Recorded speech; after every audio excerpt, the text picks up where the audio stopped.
All right. Well, welcome all to our second webinar. Folks are rolling in. Glad to see everybody here. I'm here with Jack Jenkins, friend and colleague, and known Jack for a while. Before we get started, just to let you know, this webcast is sponsored and encouraged by the Adult Education Program at First Presbyterian Church in Palo Alto, as well as its partnership with the podcast that I do. So you're going to get a webcast, visual version, as well as you'll get the podcast. We're excited. I'm really grateful for Derek Kikuchi, who's here, who's going to be in the chat room. If you have any questions about chats, you can put them in there. I'm not going to monitor the chat room, so Derek will let me know if there's anything going on. And if you have any questions, put them in the Q&A, and we'll get to those as we go. But first, welcome, Jack. Thank you for being here.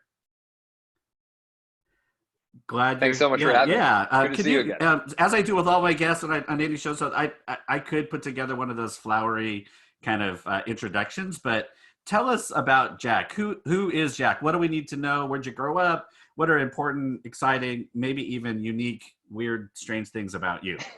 Go for it. So hi, Jack Jenkins. I was technically born in Washington, D.C., but I grew up in Aiken, South Carolina, and in Trinity Presbytery.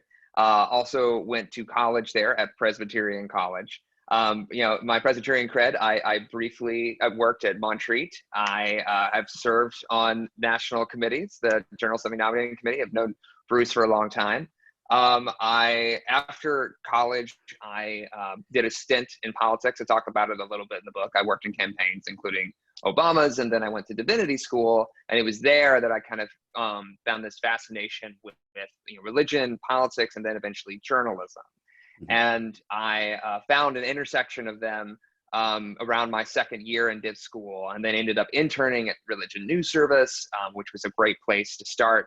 And then after that, when I went to Washington, D.C., I ended up working at Think Progress, which was this news blog run by the Center for American Progress and legally their Center for American Progress Action Fund. And I was their one and only religion reporter, and in which I covered both the religious right and, for lack of a better term, what is often called the religious left. And then a couple of years ago, about 2.5 years ago now, RNS came back into my life and poached me back. And now I am a national reporter with the Religion News Service here in DC.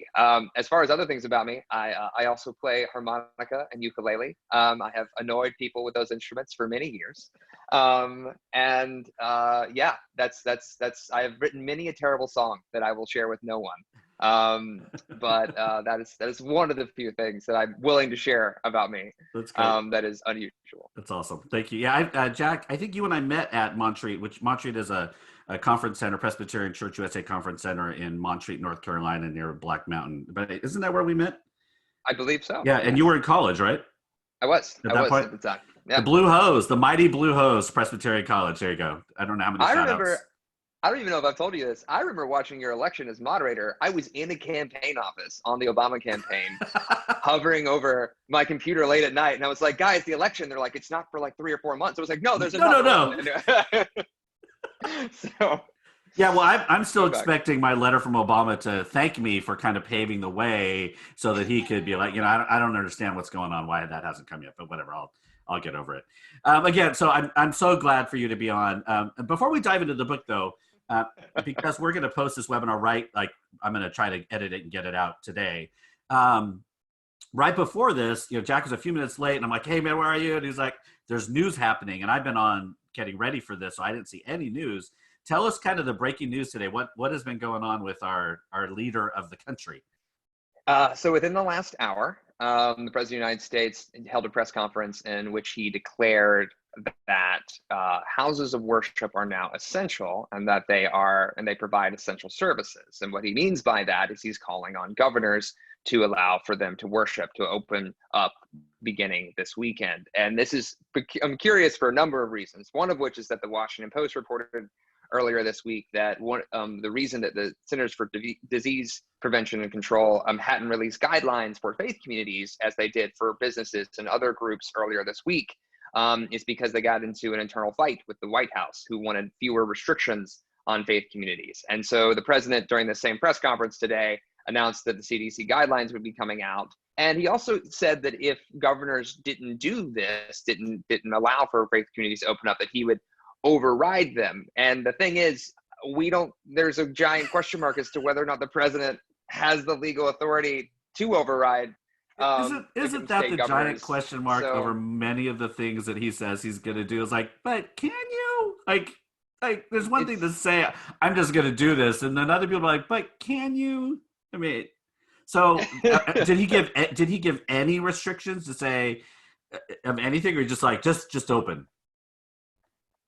So what I haven't seen yet are the CDC guidelines Okay. specifically. So I'm not sure what the guidelines themselves would include. And it's unclear whether they would be really restrictive or whether they would just be like worship, as you see fit. As you know, what's curious about this is we know that faith communities and worship services in particular have been the center for many instances of the disease spreading. I mean, even in Sacramento County in California, for a while there, a third of their cases all came from one worshiping community, and it's one of those things where it's unclear whether or not they would have enough restrictions to help, even lessen the spread of the violence of the virus, much less stop the spread of the virus in a worship context. Or, as I've heard many faith leaders mention, even if they are allowed to open, if they have all of these restrictions that they're required to abide by, whether it's even worth it, because there's just like so many different things that a faith leader would have to do to even hold worship.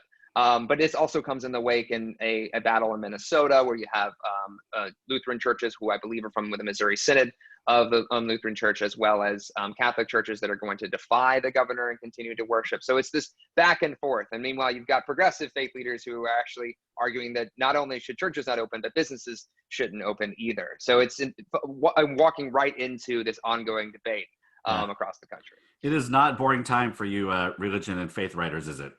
No, it is not. There's not a like. Well, I mean, I think we've been in the conversations I've been having. It really is for me as I think about the church that I lead, First Presbyterian. The idea of bringing people back. The thing we miss the most, what I've been hearing across the board on Zoom or pre-recorded, whatever people are doing, is they miss singing together and they miss touching. And we're going to bring people back in and tell them the two things that we miss the most, you can't do. And it almost feels cruel. And then on top of that, I'm watching friends who are trying to figure out how to open up their churches, and then they've already done it. Just the mechanisms of trying to keep a worship space safe. You're not doing communion. You have to have a one-way walking direction, masks, separation, reservations that people are having to take. It feels exhausting hearing some of what people are having to do. It's just wild. Well, never a dull moment with our leadership these days. But let's get to your book. So I've written a few books, and I always giggle when my friends say to me they read it and they're like, it was really good, as if it wasn't going to be. But every time I read a book by a friend or somebody I know, I'm like, that's really good. And it's the same kind of thing. And it's not at all like I didn't expect it to be, but it's like, I know a person that does this. So I hope many of you have read this, read it, but would highly, highly, highly encourage you to buy this book, and we could share the link in the chat room. But this is such a great read. I mean, I saw somebody tweet out that like it was a really quick read, and not in a gosh, it was so easy, I just read through it. But you write in a really in a narrative way that just kind of takes us through it, and it's going. And there are some books out there that they're so intense and dense that I don't get anything out of them. I can't get it. This was great. So kudos. Thank you. Wonderful. But let's I have a couple questions for you, and then we'll also, if you are listening to this, please go ahead and pop your questions in the Q&A, and we'll sprinkle those in as we go. But let me ask you first. I know there's been some controversy on the Twitters and some other people as they're reading this, and folks get tied up so much in semantics and all that. And you're very clear at the beginning of the book that you use progressive, left, liberal kind of interchangeably.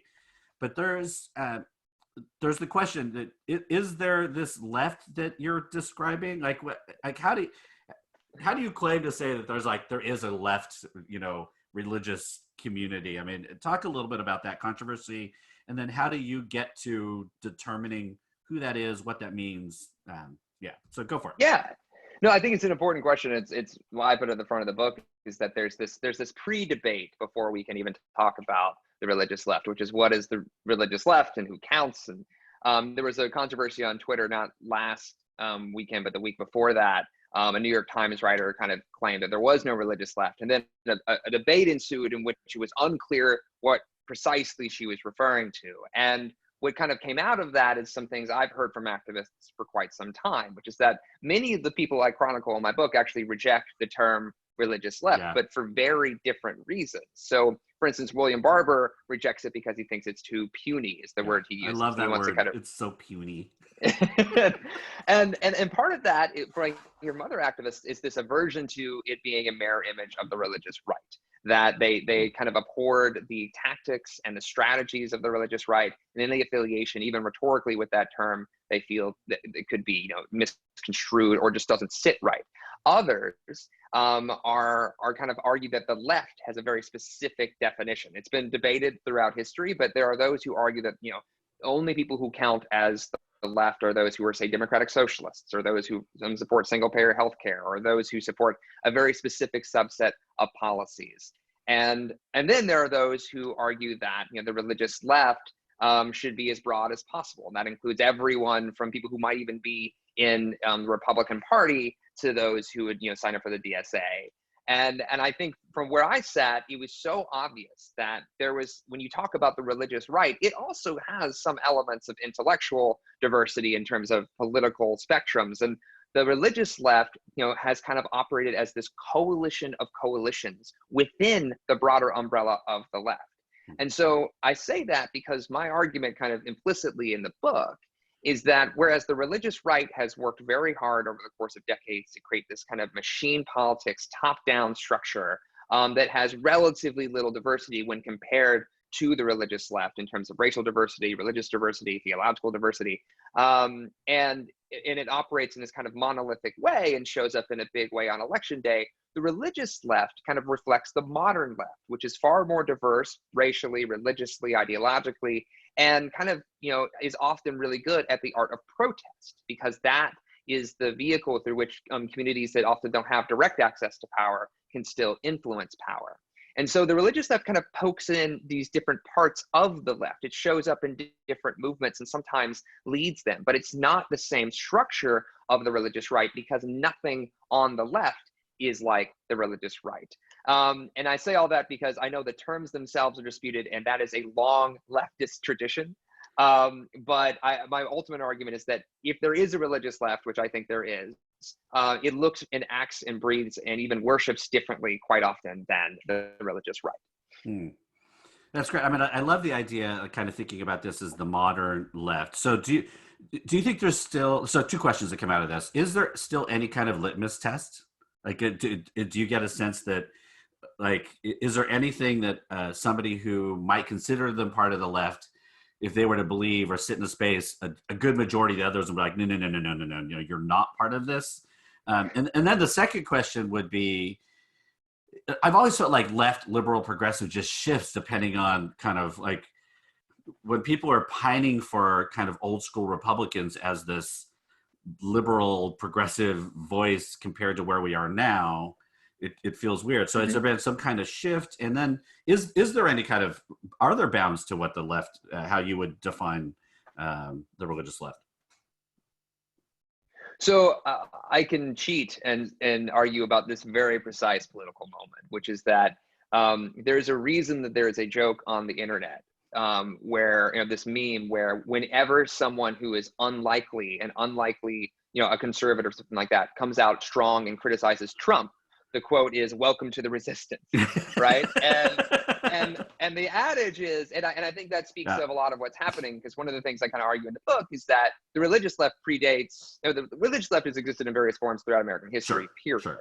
The modern religious left, predates Trump as well, and it's 5 to 15 years old. The kind of movements that I trace in the book, but there was this catapulting, this energizing of this movement after the election of Donald Trump, because so many saw him as not only an existential threat to the country, but often a very real, practical threat to their faith communities. And so what that has meant is that while the left is an ideological construct, definitely, there are people who are policing different boundaries in there. I think one of the things that's unified it in this time is opposition to the Trump administration and its policies. And so while they might not call someone like Russell Moore a part of the left, they might call him like a de facto member of the resistance. Russell Moore, by the way, is the head of the political arm of the Southern Baptist Convention, because during 2016, he was deeply critical of Donald Trump in public repeatedly. And so there might be some who say, well, we have allies for now. So they might not use the word left, but they will call them part of the resistance. And in this one political moment, the difference is difficult to discern until, if and when Democrats reclaim power. Right. Oh, that's great. I just find I get myself drawn into that rhetoric a little bit sometimes, in the semantics of it. And then there's other times I'm like, come on, you just get a vibe. This is kind of where, aren't we all kind of in this space? And that for me, was I talk about, is like, there's a difference between kind of solidarity and like just pure agreement, right? So if I can have solidarity with a wider group of people, doesn't mean I have to agree with every single position or tactic, because I don't agree with every tactic. That, in fact, we need them all. But that just helps me step out of the semantic argument of, well, what's progressive, what's liberal, because I've had conservatives tell me, well, I'm progressive. I'm like, okay, you're going to have to unpack that for me. But as I think about worship, I do new things. I'm like, okay, if you want to like find the one thing where you're moving forward, that's great. But you're not part of the progressive, you don't get your copy of the liberal agenda mailed to you. Unlike mine, I know the rest of us have all got ours. Oh, no. Yes. So I'm interested, because I know that you worked with Obama's campaign, and so you got to kind of see through all of this. But talk a little bit about how his campaign, not only as he dealt with a lot of having to speak about faith differently, and then some of the things that he had to deal with. How did his presidency and his campaign kind of shift the mainstream presence of faith and how we talk about it today? Yeah, I think it's an important question, because it's one of those things that actually kind of often goes under acknowledged, was that Barack Obama's 2008 campaign for president had one of the largest faith outreach efforts, not just of any Democrat in the last few decades, but really of any presidential candidate in quite some time. He had, a ton of staff dedicated to that and volunteers dedicated to that project. And while that might seem, somewhat interesting, if you or unusual, if you look back at his political career, it was something that he kind of claimed really early on. I mean, the Audacity of Hope, the name of one of his books, was a direct reference to a sermon from Reverend Jeremiah Wright, who was his pastor at the time. And he had an entire chapter of that book dedicated specifically to discussing religion. And when I spoke to his former, faith confidants, including Joshua Dubois, who ended up running the White House's faith outreach or faith office, he talked about how they genuinely saw this as a distinctive thing that Barack Obama could bring to, the body politic, is this sensitivity towards and fluency in faith speak.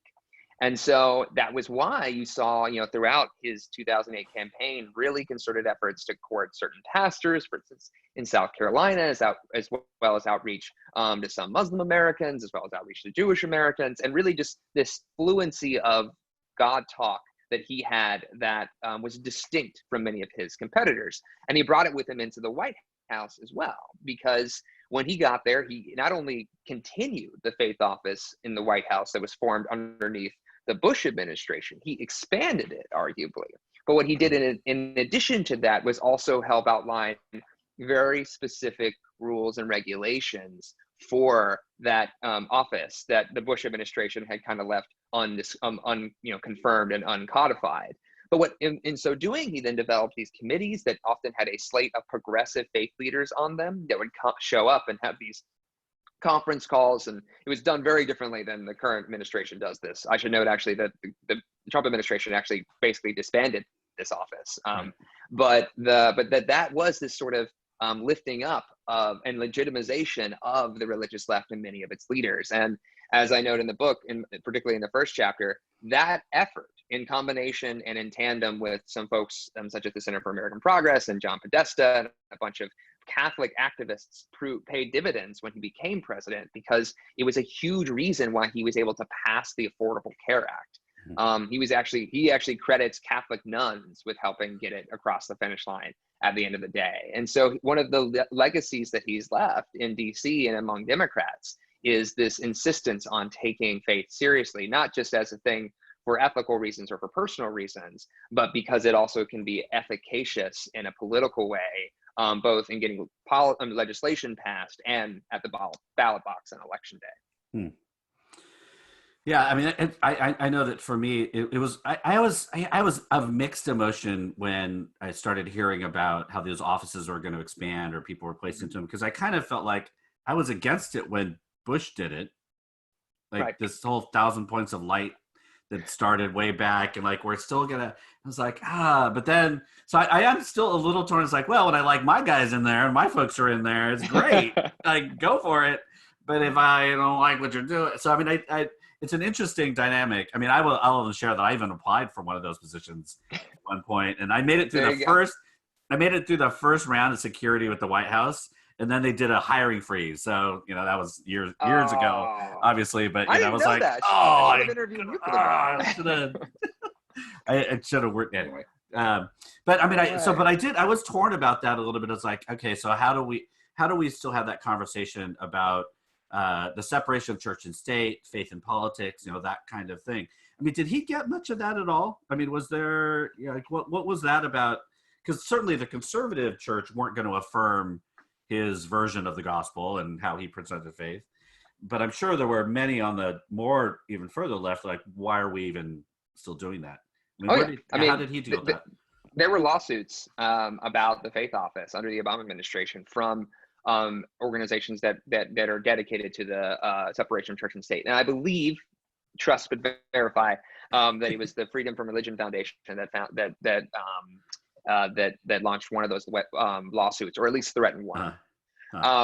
But so I know that, and there was also this divide that was way more prevalent in the Obama era than I've seen recently, which is that you would see quite frequently this deep frustration among more secular liberals and progressives with faith being preached from a podium as opposed to a pulpit. I mean, There was this deep antipathy to that. In fact, there was polls that showed for a long time that the religiously unaffiliated, which is a category that includes atheists and agnostics, but also a lot of people who might pray daily or just don't affiliate with one faith or another, that would really kind of congeal that into one cohesive group, was one, stalwartly progressive on many policies, but also a deep discomfort with faith in a political context. What's been interesting is since Trump got elected, a lot of that debate has quieted down a little bit, in sense like we're all in this together, and that there are people who are showing up at each other's things to try to, that the secular society will be there alongside a faith leader as long as it's oriented towards critiquing Trump. The question is whether or not those same debates will arise again were Joe Biden to be elected president, come November. And I would expect quite honestly that those same kinds of critiques and lawsuits will again show up if he were to be elected, because I think that a lot of those organizations remain uncomfortable with that. And while they appreciated that the Obama administration set a lot of things in stone about like what the faith office could or couldn't do, and they allowed for a lot of public scrutiny, which you don't see under the Trump administration at all. What? I mean, yeah, just as an aside, I mean, the faith office that was created under Bush and expanded under Obama is gone. They've created a new initiative whose import and what they do is actually wildly unclear. And what happens instead is there's often just a rotating band of faith leaders that informally advise President Trump, with no direct oversight in terms of, sunshine laws or chronicling their conversations. Whereas under the Obama administration, a lot of the faith office meetings actually had like a live speakerphone on the entire time that was and allowed for public comment. So that just to give you an idea of how this has been run, and there's been criticisms of both of those systems. Sure. I am shocked, Jack, totally shocked that there is not transparency in the Trump administration. Just, oh my gosh, I don't know if I can go on the rest of the day. And especially watching who he's pulling in as advisors. I mean, good Lord, I don't even recognize the faith with which they speak. And I would never, and I'm one of those, I will never say that somebody is not Christian if they claim that in their life. If that's their tradition. But I will say that their gospel is not as good as the one that some of us would proclaim, and that will constantly be, I sit in that space confidently. But let me ask you, as long as we're talking about conservative Christians, like what's your take on why? I mean, I know this is a big question, but every once in a while I trick myself into thinking this is going to be the time, like this act of this president is going to be the one that is too much for even not hugely conservative, but just some of my conservative evangelical friends. But it doesn't seem to be. Like, it doesn't seem like we're waiting for this tipping point, and it never seems to come. What is that about? Like, why is that part of the church still so invested in this president? So this is the question that religion reporters like myself have like wrestled with and been asked like over and over and over again. You're going to give us the definitive answer right now. Well, I think the reality is we have started to figure out some reason, and they're overlapping and distinct at the same time. So for some evangelicals, there's a raw transactional nature to this, and we're talking about primarily, not exclusively, but primarily white evangelical Protestants for whom they see this president, while they may not agree with his rhetoric or even some of his approaches to politics, they do agree with his policy proposals, particularly including, but not limited to, putting conservative justices on the Supreme Court and in federal benches as well. That has been a long-standing goal of evangelical Protestants who are politicized for quite some time. So there's some for whom this is just a raw transactional relationship. And then you have this element that you do have an element of evangelicals for whom have always been uncomfortable with Trump, and maybe they held their nose and voted for him. And it's actually an open question whether or not that group, which admittedly is relatively small, but his margins in 2016 weren't very large.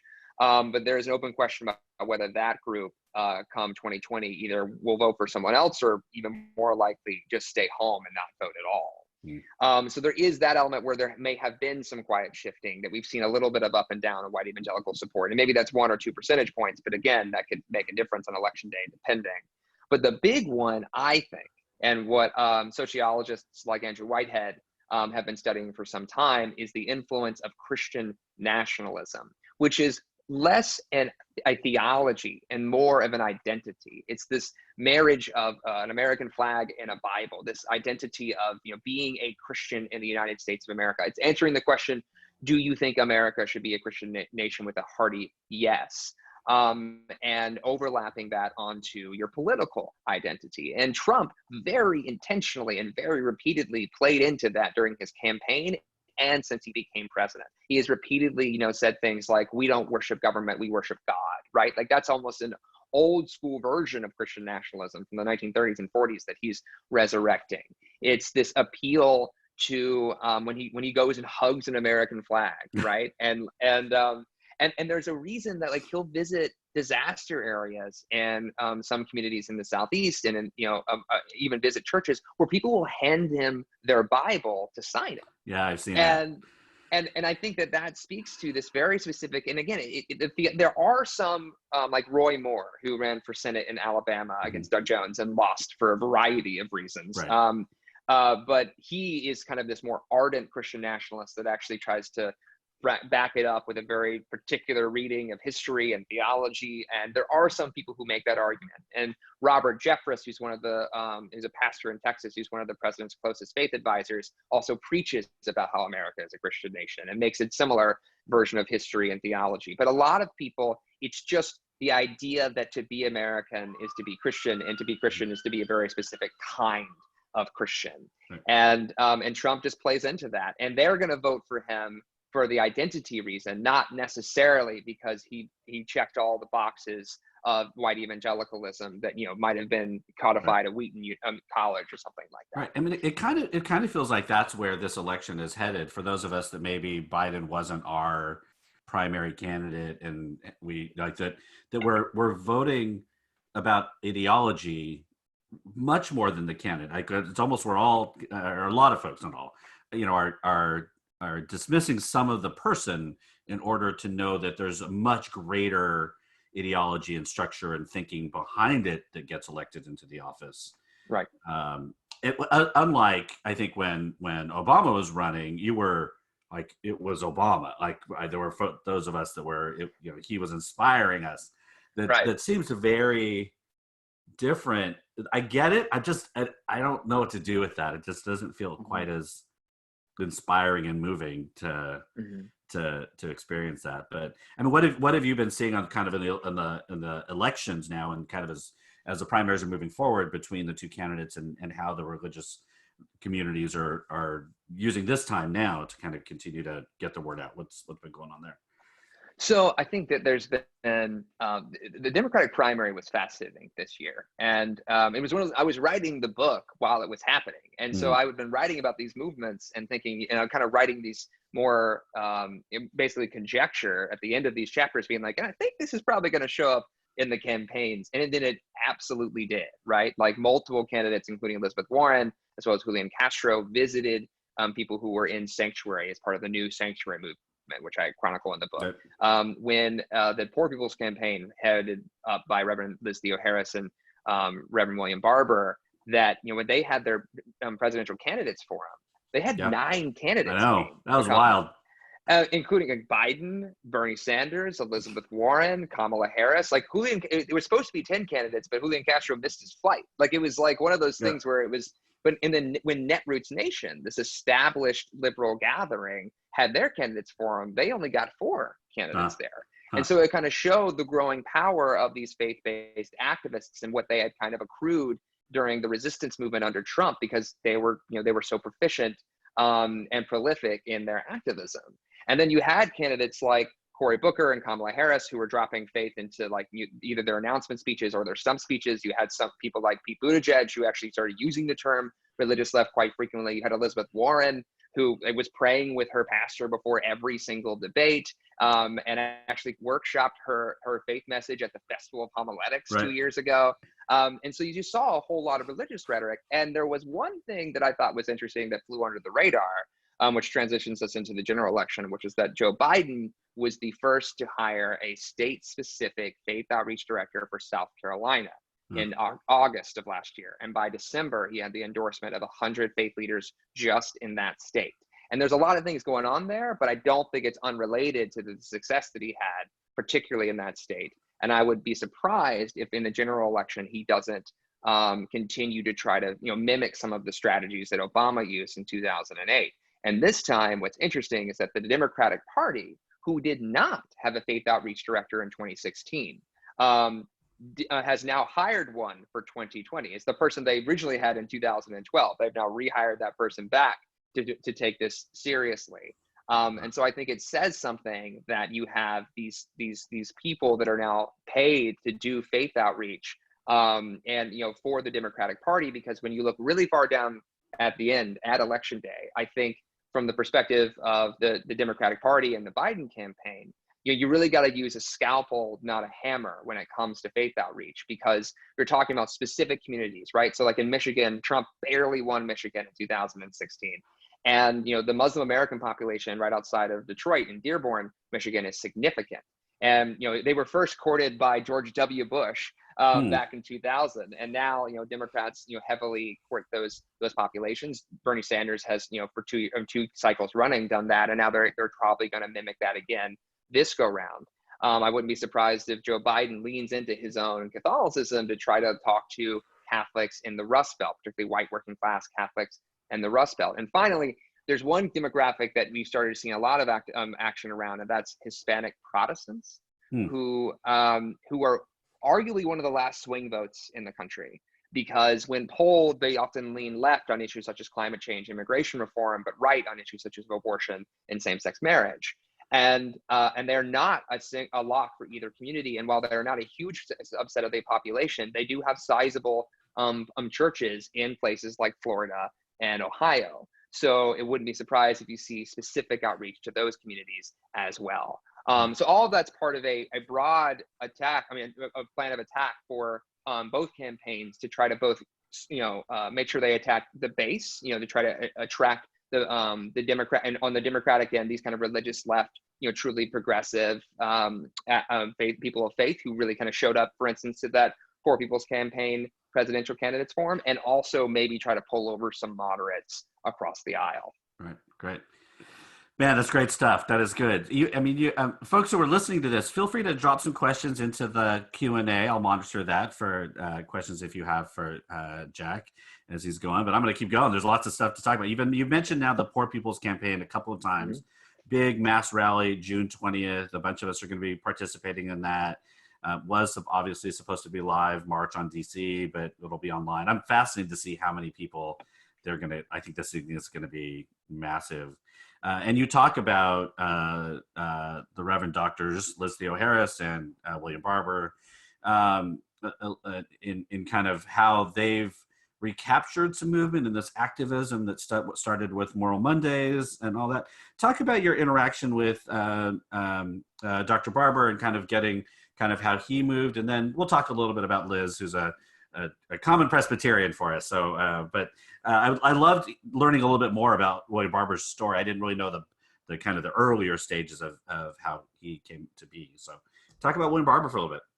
Yeah, he's an interesting figure, and he's arguably, again, he rejects the term religious left, but if people use the term anyway, he's arguably the most prominent member of that community, at least prominent leader.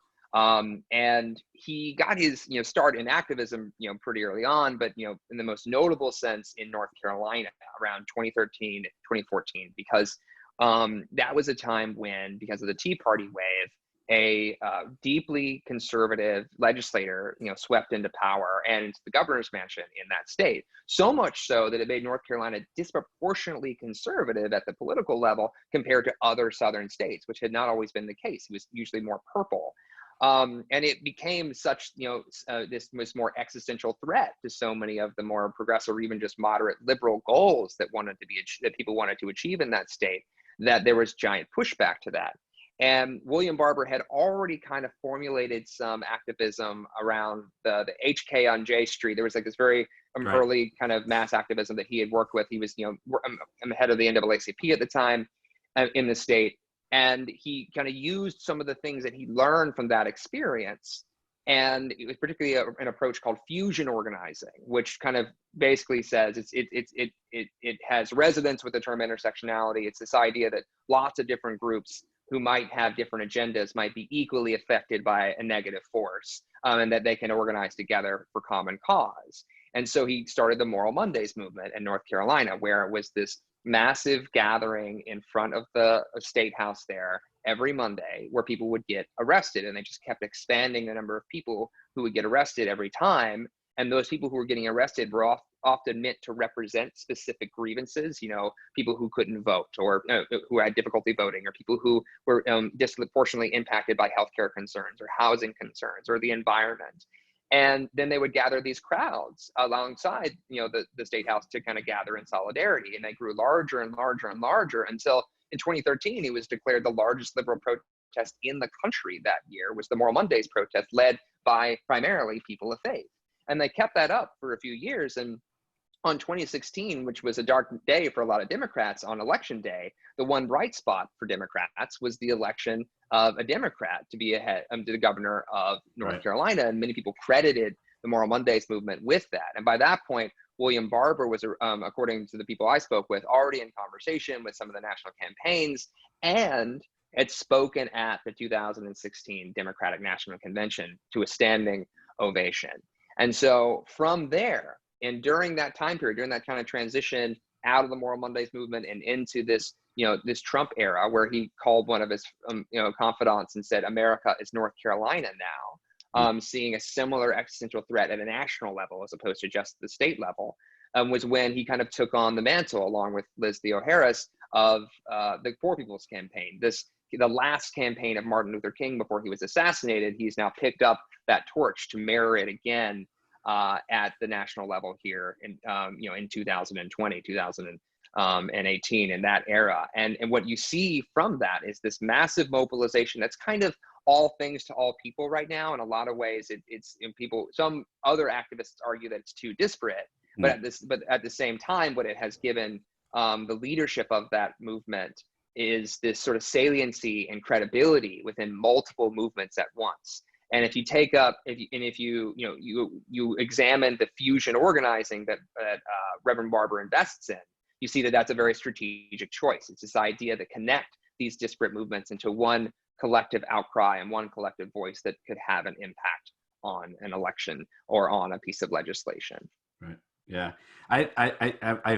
I remember, obviously, a lot of Presbyterians in North Carolina, they're friends with, and watching this, it really felt like this growing engagement in Moral Mondays, and I'd start to see them headed to Moral Monday, and it's like you could watch it almost in real time grow with folks who like were progressive, but they weren't like, oh really, you're like, they wouldn't be the folks first running to the street to a protest, but it just felt like there was so much power, and it felt like there was real movement building going on that folks just started moving. I thought it was really amazing. And thank you for sharing a little bit about, I never knew the story about how William Barber and Liz Theo-Harris kind of met and connected. Cause I was like, this is such an odd, like, how did these two like connect? Different trajectories led to the same place. It's just like, wow, in New York. Okay. And we're really excited. If you are listening to this, we had Liz Theo-Harris on. We're not doing a webinar every Friday, but Liz had a break in her schedule. And so we have her next Friday. So we'll talk a little bit about that. If you read the book, there's one little secret that Jack outs Liz about in her ordination process that I did not know, and I will tease her about. But in any case, there's a couple questions that are coming up in the questions thing. So let's turn to a few of them. From Wayne, the question is, have you read the book, How the South Won the Civil War? Have you read that? I have read excerpts. I have not read the whole thing. I will cop to that. Okay, well, I don't know if you can answer this question, where she outlines the long-range development of the movement conservatives, aka the religious right. So any thoughts I'm familiar about with the concept? Okay. Yeah, and I think that's relevant here. I think the development, and I would put it in conversation with Kevin Cruz's One Nation Under God, is that the name of it? Kevin Cruz's book as well. And I think those two books, if you want to kind of look at the development of the religious right and its connection to movement conservatives, I think is a good kind of foundation to help understand how we got the religious right that kind of rose in the 80s and 90s, and their success in the Reagan era, and in particular the W. Bush era. I think there's a lot to be pulled from that. I have, again, acknowledging that I have not read the book in full. A Movement of Conservatives comes up a lot here in the district. So yes, I think that's a useful book. Okay, here's a question for you. Separation of church and state. What is an appropriate or non-appropriate role for the National Prayer Breakfast? Could a president be elected who doesn't say "God bless America" in a speech? Those are two separate questions. Either in any order you would like. What do you think? So you may or may not know my accidental expertise in the National Prayer Breakfast. I don't. Remind me. I'm so I am in a Netflix documentary about it. That's that's right. I did know about that. Yes, that's and the reason I'm in that is because last year, in 2018, there was a tension that was drawn to the fact that the National Prayer Breakfast. I had started working on a story before any of this came out, but there was this interesting thing about the National Prayer Breakfast where it's kind of led by this kind of amorphous group of people whose leadership structure is unclear. And there's all these like interesting, tantalizing bits about like, how they believe they have a Christian identity, but it is often, very close to power. Like the theology says you should be close to power to influence the influential. And what that has meant in practice is that at the National Prayer Breakfast, and in particular, the meetings that happen around the National Prayer Breakfast, there's very little oversight from the government or from the press, where leaders from across the planet and political leaders here in the United States are gathering. And because there's so little oversight, there was a whole lot of potential for that to be co-opted by bad faith actors. Even if the National Prayer Breakfast team wasn't considered a bad faith actor, some of the people who might show up could be, and that turned out to be the case. One of the women who was indicted for trying to lobby on behalf of the Russian government without registering as a foreign agent, which is illegal. It's basically, it's like being a spy. She tried to exploit the National Prayer Breakfast and was fairly successful at it. Maria Butina, and so the National Prayer Breakfast was the mechanism through which that occurred. So what's interesting about that is also an annual event for presidents. They go every Yeah. year to speak at this event. And Obama did it, and Trump has done it. And it was interesting because this past year, it almost felt like the prayer breakfast tried to course correct a little bit. They actually had some voices that seemed to de facto critique the president, right before he spoke. And when he spoke, he had this very frustrated speech that he was giving. It was in the midst of his impeachment. So there was some animosity there. It was like right after impeachment stuff. And they do have Democrats who are a component of this as well. But it ends up begging the question of whether you should have that gathering as the way to talk about faith, or whether there would be a different gathering to talk about faith. And one thing that happened in the Obama era was he would shift some things, where he would recognize the National Day of Prayer, but actually hold a different Easter vigil than you would see under the Bush administration, kind of breaking with tradition that way. So there's actually ample precedent for presidents to kind of do something a little different than their predecessor. Whether or not you get away with not going to National Prayer Breakfast, though, is an open question. And I'm curious. I mean, I would assume that someone like Joe Biden would still do participate in that tradition, but I do know that there's now significantly more animosity towards that gathering because of the Maria Butina situation. Now, as to the second question of whether or not you can get a president who doesn't say "God bless America," I think that's theoretically possible.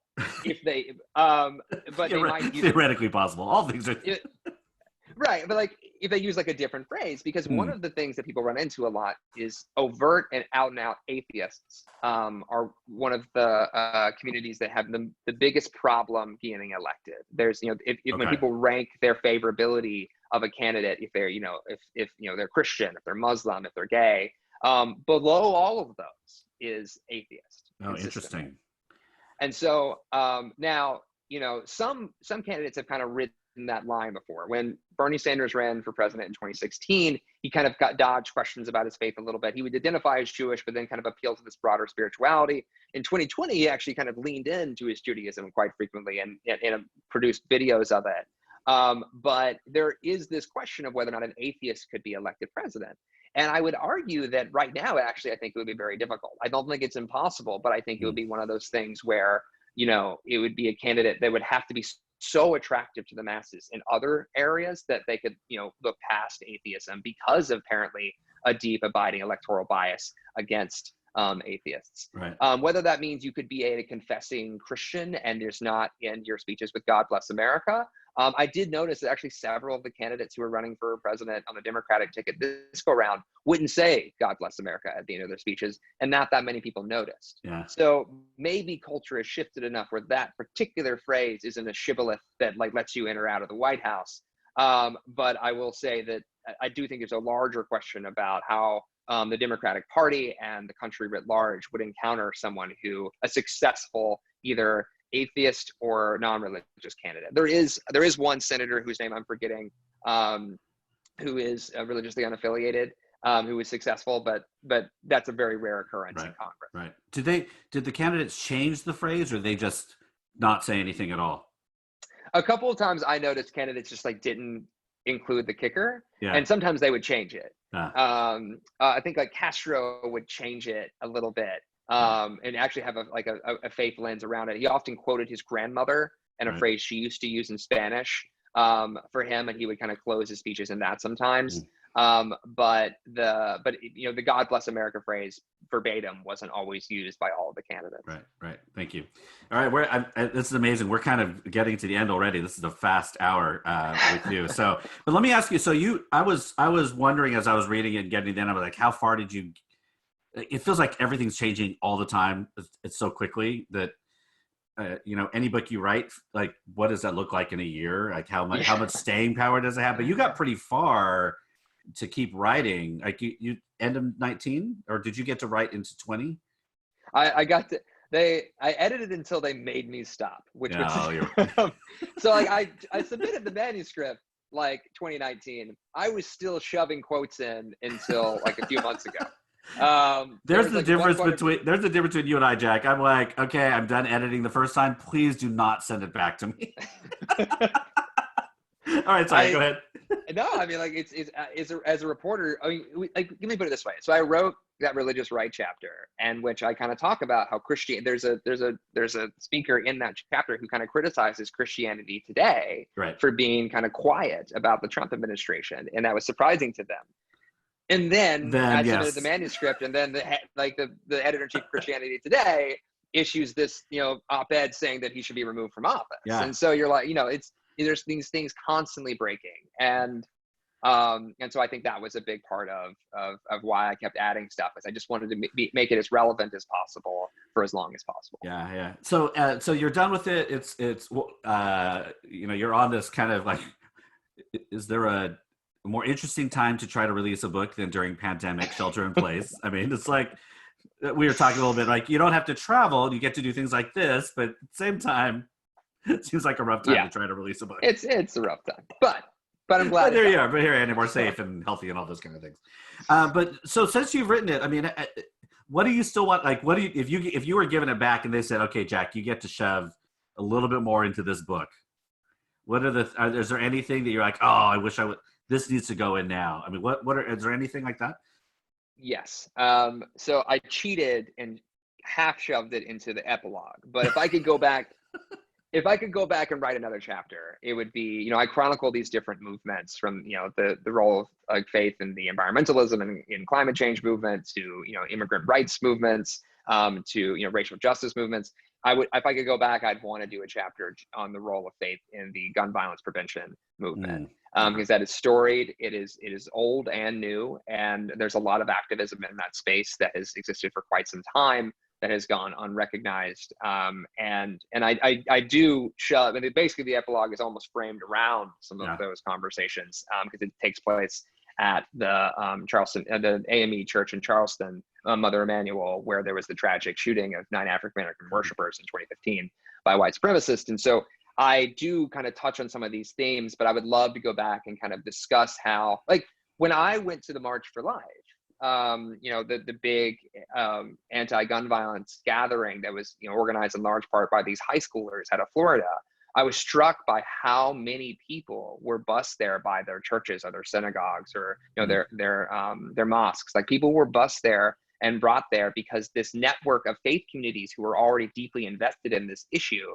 had really kind of, had a groundswell of support for back in 2013, 2014. And then that reactivated after, when those high schoolers got really involved. And so I'd love to chronicle some of that stuff as well. Great. Awesome. Thank you. All right. Well, we're almost at the end of our time. And as I do on all the podcasts, I ask 3 questions of every guest. And I did preempt you a little bit, so you may be thinking in the background. What are you listening to? What are you reading? And what are you watching? So what are you reading these days?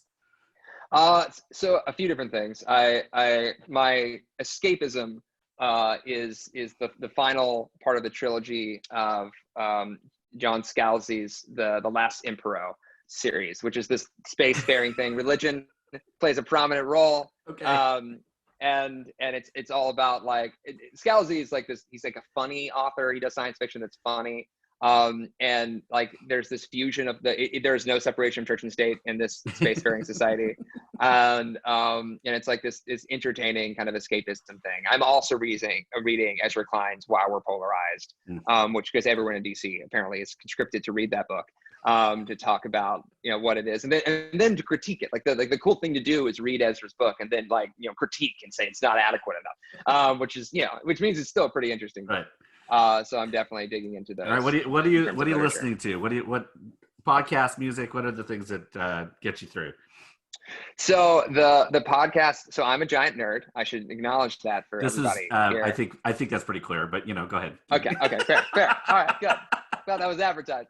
No. So I'm a giant nerd, and so there are like a couple of Star Wars podcasts that I had listened to because I see your judgment. It's fine. Whatever. It's not judgment. It's affirmation. It's sure. It's, do or do not. There is no try. So no, it's but I've been listening to a couple of those, and what I've been trying to get back into is this Rewind podcast that I need to go back and I've been trying to figure out if there's new episodes of, and it starts with this premise that isn't Star Wars related, that like, what's this it's future perfect. I think that's what it is. I'll tweet it out later if I figure out what it is.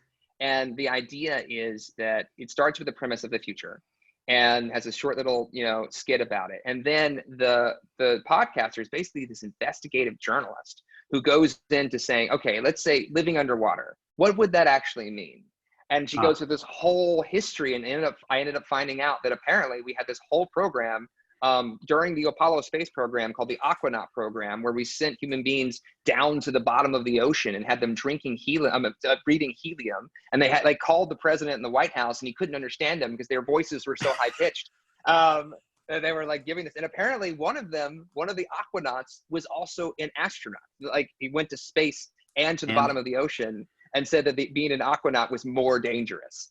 And so had no idea. So lots of things like that. That's awesome. It's almost like a through line. I listen to through line. It's kind of how we got here and where we were, and almost had a through line for the future. Okay. So what are you watching? Are you binging stuff, movies? What are you watching these days? So I binged two things recently. One is again, because I'm a nerd, I've always been a Star Wars guy, not a Star Trek person, but I have broken from the mold and now watched a lot of Star Trek Voyager, which is amazing. Yeah. And I think what I like about it is that there's a problem, and then a group of people from all over the world come together and fix it. And then it's done by the end of each episode. And I'm like, what a comforting thought. And then the other thing I've been binging was the High Fidelity series. Yeah, I haven't seen it yet. Is it good? It's really good. And it's interesting how they both reference the original film, which I went back and watched and realized how insufferable the main character really is. And then also they tweak it just slightly, just so, in really interesting ways and really cool ways for the show. And it's just really well acted. And I was unsatisfied with the conclusion, but I think that was the point. So anyway, I've been binging that as well. That's great. All right, folks. I'm so glad you could join us, Jack. Jack can be found on his website, jackjenkins.me. Twitter is Jack M. Jenkins. Instagram is Jack Jenkins. He's on Facebook on his page. His author's page is Jack is Writing. We'll post all of those in the show notes on the podcast and the recording on YouTube. Thank you, man, for coming. Thanks so much for having me. This is super fun. I'm glad you could be here. And congratulations on the book. I'm hoping folks are going to pick it up and read it. I thoroughly enjoyed it. We were joking earlier about Stephen Colbert just basically saying, I didn't read it, but so what does it say? But I read it and I'm like, this is great. I'm so thrilled. I think I'm old enough that I could say proud of you. I don't know if that actually, but I appreciate that. Coming from you. I've had the pleasure of kind of seeing that trajectory for you, and so I'm glad we could reconnect during this time. So thank you for being here. Thank you. All right, and those of you that are tuned in, feel free to follow me and the church, as well as come back next week when I will have a conversation with Liz Theo-Harris, the co-chair of the Poor People's Campaign. Until next week, we'll see you later.